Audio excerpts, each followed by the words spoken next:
guys, luto na ang ating chicken adobo.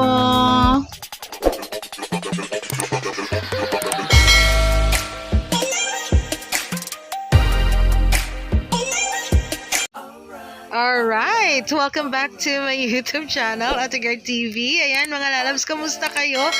Kamusta? Ayan, for today's video, magluluto tayo ng chicken adobo. So, meron lang tayo dito. Gagamit tayo dito ng Prime Master Cooking Oil. Ayan, so, of course, gigisahin natin yung ating chicken. So, ganoon din ba kayo magluto ng inyong adobo, mga lalabs? So, gisahin lang natin siya sa luya para lumabas talaga yung lasa ng chicken, mawala yung lansa, yun. So, by the way, maraming salamat sa aking mga subscribers, sa aking mga followers, sa mga nagsusupport sa akin. Thank you so much. At sa sahod na tayo, guys. This coming November 21st to 26, sa sahod na tayo, guys, sa ating pangatlong sahod sa YouTube. So, kailangan talaga natin to ituloy-tuloy na kasi sumasahod na nga tayo. So, sabi nga nila, wag tayong mag-focus sa kung ano yung wala. Mag-focus tayo sa kung ano yung meron tayo.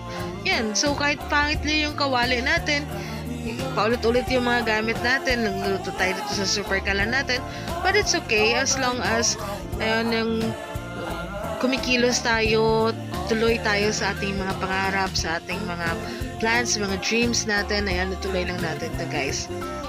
Kasi naumpisahan na natin. So, sabi nga nila, pag napapagod, magpahinga lang, wag lang tumigil.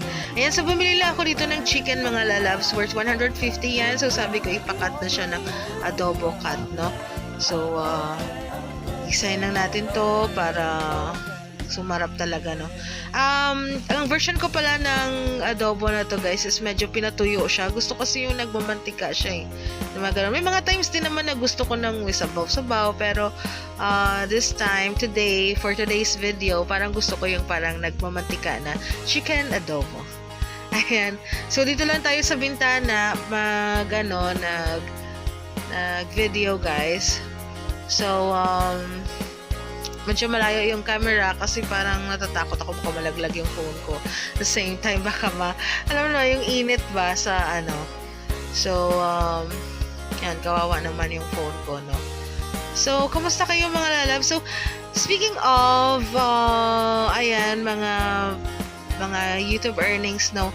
Meron na din tayong, sabi ko nga sa inyo before sa mga previous ko na videos, affiliate na din ako. Ang inyong Ate Girl TV ay affiliate na rin sa Shopee. So, meron tayo dito doon na mga mura, mga bilihin, everything you need. Yan, mga gifts, lalo na ngayong Pasko, panahon ng bigayan, panahon ng pagmamahalan. Ayun. So, pwede kayo doong bumili mga gifts, mga Christmas trees, Christmas decors, and everything and all. Ayan. So, pangregalo, pang bigay sa mga pamangkin, sa mga inaanak, sa family and friends. So, pwede kayong pumunta doon, guys, sa aking YouTube channel, sa aking Shopee. So, lagay lang tayo dito ng konting asin, paminta, at magic sarap. So, yan. Tapos, ano pa ba yung sasabihin ko? So, yun, wag kayong magsawa sa mga aspiring na mga YouTubers or sa mapa-FB man yan. So, tuloy-tuloy lang, guys. And, of course, yung engagement is the key talaga, no? So, kailangan mag-comment, mag-iwan ng bakas, sabi nila, mag-comment para mabalikan din kayo at the same time. So, kung hanggang nakarating ka dito sa video ko na to, comment ka naman kung taga saan ka para at least mabalikan kita, makapag-comment din ako, makapagpanood din ako ng video ko sa'yo, ng mga video mo ba, I mean. So, ayun, no? Ayun, kamusta naman? Yun, wala na akong ibang sasabihin, no? Kasi nagvo-voice over lang ako. Nabalitaan ko pala kagabi, parang nabasa ako na somewhere sa mga Visayas na banda, may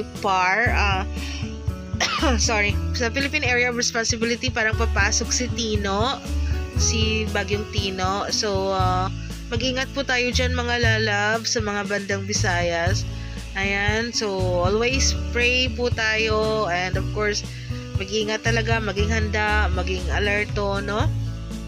Ayan, so, Ayun. So, ano pa ba? So, 8 minutes tong video. Ayan, so nilagay ko na rin tong paminta, magic sarap, asin. Ulit-ulit na lang ba? And, so, of course, kailangan natin siyang isang kutsa. Ayan, kailangan natin siyang halu-haluin para manuot talaga yung lasa ng ating mga paminta, no? Paminta, asin, and of course, so maglagay lang tayo dito ng toyo, mga lalabs. Dato puti, baka naman. Ayan, so dato puti. And may problema pala, guys. So sabi ko nga, wag tayong mag-focus sa kung ano yung wala, kung ano yung meron lang dapat. So nakalimutan ko kasi yung suka. So gumamit lang ako dito ng apple cider vinegar. I don't know. Kinuntian ko lang kasi para lang may vinegar talaga ako for social, no? Ang mahal pa naman ng vinegar na yan. So, iniinom ko yan. Ayan. Tapos, naubusan din pala ako ng asukal. Ayan. So, hindi na ako bumaba. Gumamit na lang ako ng ano bang asukal yan? Yung magic sugar. Yung Splenda ba yun? Ayan. So, para lang mabalanse yung alat ng ating adobo, no? Ayan. So, halo-haloin na natin. Ayan na, guys. Medyo achieve na yung nagmamantika na chicken adobo, no? So, hindi pa rin ako nagsaing kasi pag nagsaing ako, mapapakain ako talaga. So, kailangan ko munang matulog for today's video kasi panggabi ako. So, niluto ko lang talaga yan. So, mamaya na lang ako pagising ko magsasaing para kung baga may fasting pa ako. Ayan, tapos, ang kain ko mamaya is 6 p.m. pa. Yun, pagbaon ko na lang. So, nagliligpit-ligpit na rin ako dyan. Para binibilisan ko na, no? Naghugas na rin ako dyan, na ganyan-ganyan. So, habang nagluluto talaga itong aking chicken adobo na, kamusta naman kayo? Comment kayo, Don't forget to comment, subscribe, and mag-like na rin.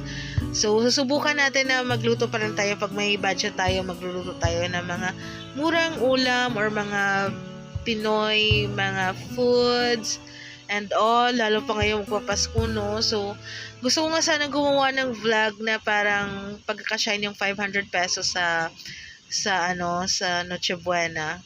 Sana abot ang 500 pesos mo para mga ganun.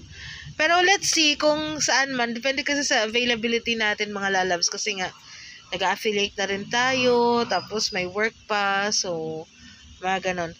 So, kung nakarating ka dito sa part ng video na to, thank you mga lalabs. Thank you. Ayan, yung aking, meron din pala akong TikTok na affiliate din ako sa TikTok kaso wala akong upload dun masyado. So, Marlove Shop naman yun, mga lalabs. So, again, luto na ang ating chicken adobo. Thank you so much for watching. I love you.